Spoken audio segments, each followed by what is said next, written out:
Russia's decision to halt Gazprom's gas supplies to Poland and Bulgaria over their failure to pay in roubles has been denounced as blackmail by European Union leaders. Speaking on Wednesday, European Commission President Ursula von der Leyen said the move was no surprise. Gazprom's announcement that it is unilaterally stopping gas deliveries to certain EU member states is another provocation from the Kremlin. But it comes as no surprise that the Kremlin uses fossil fuels to try to blackmail us. This is something the European Commission has been preparing for in close coordination and solidarity with member states and international partners.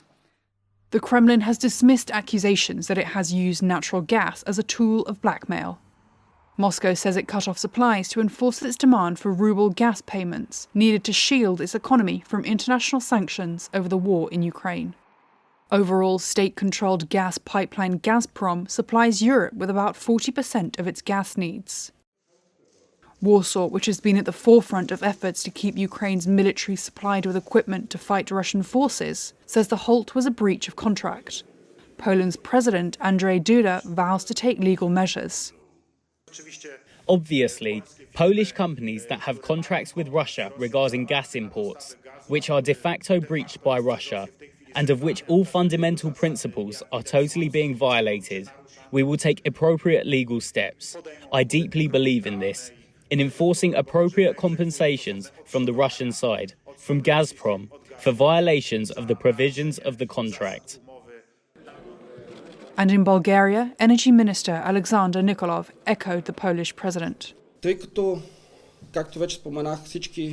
It is clear that natural gas is currently being used more as a political and economic weapon in the form of a war rather than a legal trade. In terms of legal and trade relations, the Bulgarian side has absolutely no violations.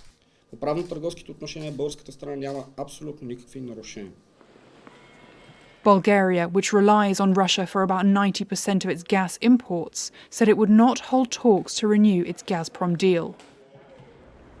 There are fears more states could be hit, in particular Germany, which relied on Russia for more than 50% of its gas in 2021. Gazprom has also warned that if fuel transiting via Polish and Bulgarian pipelines to neighbouring countries was siphoned off illegally, it would be cut. But on the streets of Warsaw, Poles seemed unfazed. Pensioner Andrzej shrugged at the move by Moscow, saying his country has reserves. Everyone knows this is war, and in war times costs may rise. So in that regard, I'm at war too, carrying these costs myself.